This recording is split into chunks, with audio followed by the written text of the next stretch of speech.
नमस्कार दोस्तों, आज की इस क्लास में हम कुछ ऐसा पढ़ने वाले हैं जो जनरली एक क्लास में पढ़ाया नहीं जाता है। अब ऐसा कौन सा टॉपिक है उसके लिए आप समझिएगा। जब आप इनडायरेक्ट स्पीच बनाते हो तो एडवर्ब और एडवर्बियल फ्रेज को बदलते हो। कुछ चीजें आपने पढ़ी हैं लेकिन उनको आपने डिटेल में नहीं पढ़ा है, वो डिटेल में कैसे समझेंगे। इसलिए एडवर्ब को समझने के लिए, एडवर्ब और एडवर्बियल फ्रेज को समझने के लिए हम इसको 3 स्टेप में डिवाइड करते हैं। पहला स्टेप कौन सा है? पहला स्टेप कौन सा है कि रिपोर्टेड स्पीच का एडवर्ब और एडवर्बियल फ्रेज बदला कब जाएगा। कुछ एक ऐसी कंडीशन है बदला ही नहीं जाता है। पहली स्टेप की बात हम करेंगे। दूसरे स्टेप में कब बदला जाता है। तीसरे स्टेप में कौन कौन से ऐसे पॉइंट हैं जो हम जनरल नहीं पढ़ते हैं। जैसे दिस को हम जनरली दैट कर देते हैं, लेकिन दिस को दैट भी किया जाता है, दिस को दा भी किया जाता है और दिस को एट भी किया जाता है। वैसे कुछ हम बेसिक रूल्स भी पढ़ेंगे और बहुत टॉप क्लास या टॉप लेवल के, स्टैंडर्ड लेवल के हम रूल्स भी पढ़ेंगे। इसलिए स्टेप 1 और स्टेप 3 आपके लिए बहुत इंपॉर्टेंट है। आप स्टेप 1 और स्टेप 3 स्किप न करें, क्योंकि स्टेप 2 तो काफी हद तक आपने पढ़ा है। तो पहले स्टेप 1 की बात करते हैं। स्टेप 1 में आप ध्यान करें, किसी भी बुक में आप एग्जांपल देखेंगे, कहीं भी आप देखेंगे, रिपोर्टेड स्पीच में आया हुआ एडवर्ब केवल तब चेंज होता है जब इंट्रोडक्टरी वर्ब या रिपोर्टिंग वर्ब हमारी पास्ट में है। इट मीन्स इज दैट जब reporting speech, reporting verb present या फ्यूचर टेंस में है तब रिपोर्टेड स्पीच के टेंस में परिवर्तन नहीं किया जाएगा। एग्जांपल देखें आप, She says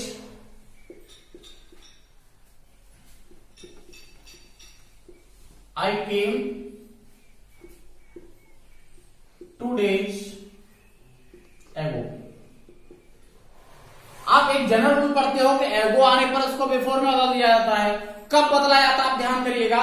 अब वहां जहां आपने एगो को बिफोर के जितने भी एग्जाम्पल आप पढ़ोगे वहां आप देखिएगा यहां सैड होगा, यानी पास्ट टेंस होगा।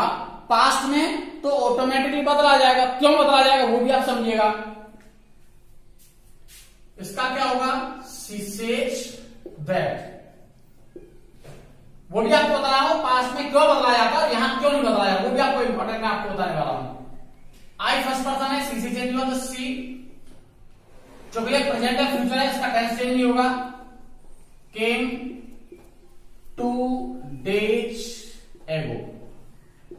अब आप समझिए बदला क्यों नहीं जाता है, इसका रीजन समझिएगा। हम एगो को बिफोर कब करते हैं? अगर हम टेंस को स्टडी करेंगे, टेंस में आप देखेंगे समय के साथ एगो आने पर पास्ट नेवर टेंस होता है, जबकि समय के साथ बिफोर आने पर पास्ट परफेक्ट टेंस होता है। यही बात अगर हम डायरेक्ट कॉन्टेक्स्ट में बात करेंगे, जब इंट्रोडक्टरी वर्ब या रिपोर्टिंग वर्ब पास्ट टेंस में होता है तब हम पास्ट इंडेफिनिट टेंस यानी रिपोर्टेड स्पीच के पास्ट इंडेफिनिट टेंस को किस में चेंज करते हैं? पास्ट परफेक्ट में चेंज करते हैं। जब पास्ट परफेक्ट में चेंज हो जाएगा तो परफेक्ट में तो एगो नहीं आएगा, परफेक्ट में तो बिफोर आएगा। इसीलिए वह इनडायरेक्ट स्पीच में एगो का बिफोर हो जाता है। लेकिन कब होता है? तो जब होता है जब हमारा इसका टेंस चेंज हो रहा है। जब टेंस पास्ट इंडेफिनिट में ही है तो फिर एगो का बिफोर हो ही नहीं सकता। आप ध्यान करें, आपने ये पॉइंट नहीं पढ़ा होगा। अब ऐसे ही मैं पॉइंट 3 की बात करूंगा, वो भी आपने ध्यान करें नहीं पढ़ा है। ये पहला पॉइंट समझ आ गया। इसके बाद अब दूसरे पॉइंट की बात करेंगे। दूसरे पॉइंट में यदि रिपोर्टिंग स्पीच का वर्ब, इसे हम रिपोर्टिंग स्पीच या इंट्रोडक्टरी स्पीच भी कहते हैं, यदि यह पास्ट टेंस में है, यहां पर सेड आया है, तब रिपोर्टेड स्पीच में हम एडवर्ब को चेंज करते हैं। एगो का बिफोर, नाउ को देन कर देते हैं, हियर को देयर कर देते हैं, टुडे को रिपोर्टेड स्पीच में जब हम बदलते हैं इनडायरेक्ट में तो उसको दैट डे कर देते हैं।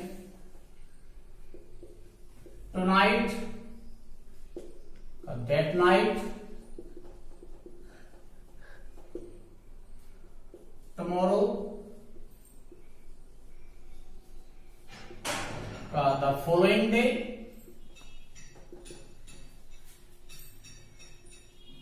on the next day.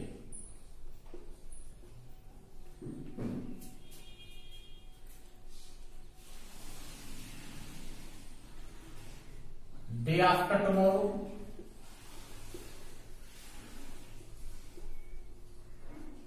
day after tomorrow का in 2 days time, in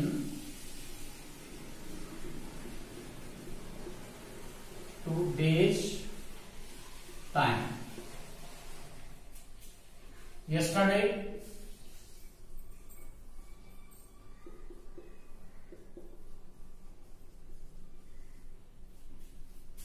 the day before,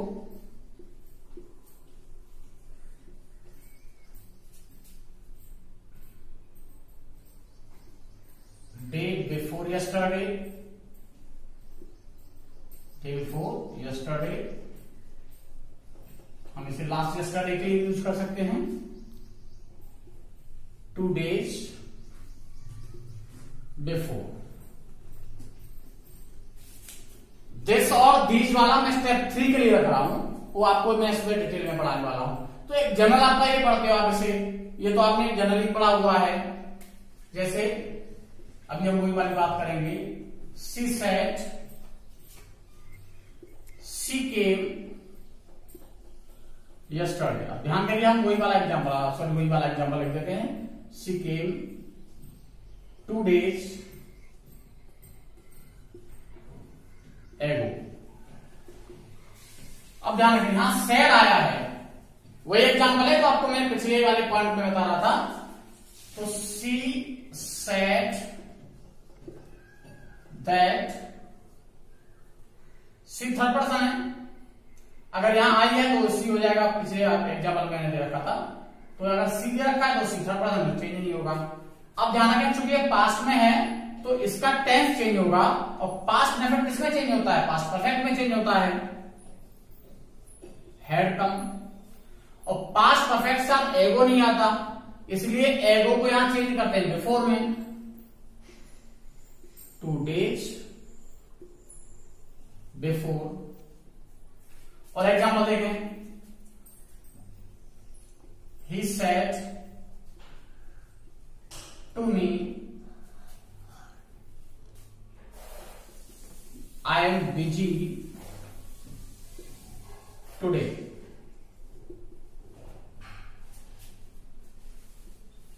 He said, he told me that, I first person है, सब्जेक्ट से चेंज होगा. ही पास्ट है तो ये भी पास्ट हो जाएगा, इजारे का वॉज वर्ब. बिजी टुडे का दैट डे, टुडे का दैट डे. अब स्टेप 3 की बात करें. जब दिस और दीज टाइम के साथ आया हो, दिस और दीज आपको मैं समझाता हूं. दिस और दीज टाइम के साथ आया हो तो दिस को दैट कर देते हैं और दीज को दोज कर देते हैं.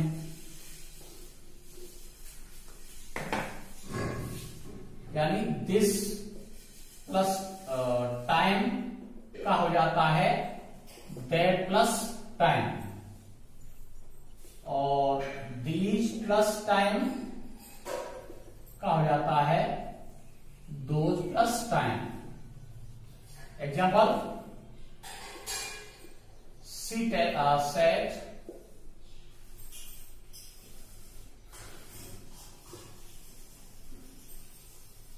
I was busy these days. इसका हो जाएगा she said that, she was का हेड भी बिजी. अब यहां these प्लस टाइम है कि यहां दोज हो जाएगा, those days.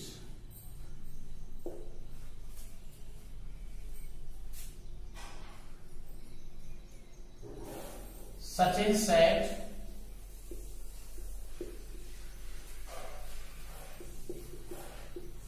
I am at home this week. Sachin said that he was at home. I का ही हो गया सब्जेक्ट से चेंज, इजारे का was verb at home that week, that week.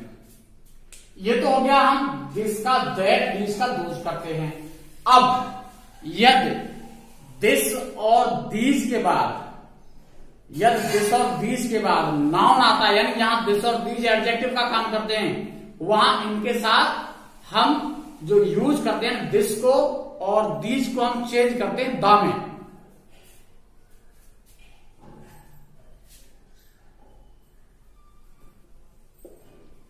This at this book was costly। अब देखिए this जो है वो नाउन के साथ आया है, जहां दिस नाउन के साथ आया है वहां हम उसको द करेंगे। They said that the book had been costly। और एग्जाम्पल देखेंगे। He said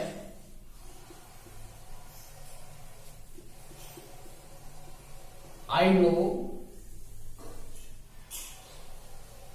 these students। इसका हो जाएगा he said that he knew the students।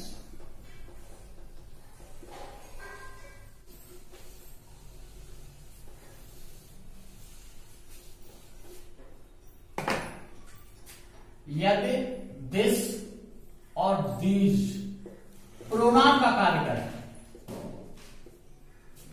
यदि दिस और दीज प्रोनाउन का काम करें तो दिस और दीज को जो बदला जाएगा वो इट दे देम में बदला जाएगा। किसमें बदला जाएगा? इट दे देम में बदला जाएगा, यदि प्रोनाउन का काम करते हैं। Example, swing two blades, he said I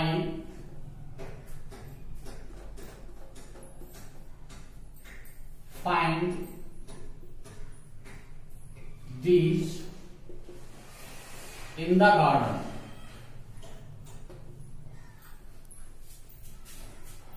अब देखिए दीज यहां प्रोनाउन का काम कर रहा है, एडजेक्टिव का काम कब करेगा? इसके साथ नाउन आएगा। देखिए this that these those demonstrative pronoun भी हैं और डेमोन्स्ट्रेटिव एडजेक्टिव भी हैं। जब ये डेमोन्स्ट्रेटिव प्रोनाउन का काम करेंगे तो अकेले आएंगे, जब ये डेमोन्स्ट्रेटिव एडजेक्टिव का काम करेंगे उनके साथ कोई नाउन आएगा। तो यहां ये काम कर रहा है, दिस किसका काम कर रहा है? यहां ये प्रोनाउन का काम कर रहा है, क्योंकि अकेला आया है। जब ये प्रोनाउन का काम करेगा तो उसको अकॉर्डिंग टू मीनिंग, दिस है तो इट में बताया जाएगा, और दीज है तो दे और them according to meaning and object और सब्जेक्ट के रूप में। तो उसका इनडायरेक्ट हो जाएगा स्विंग टू ब्लेड्स,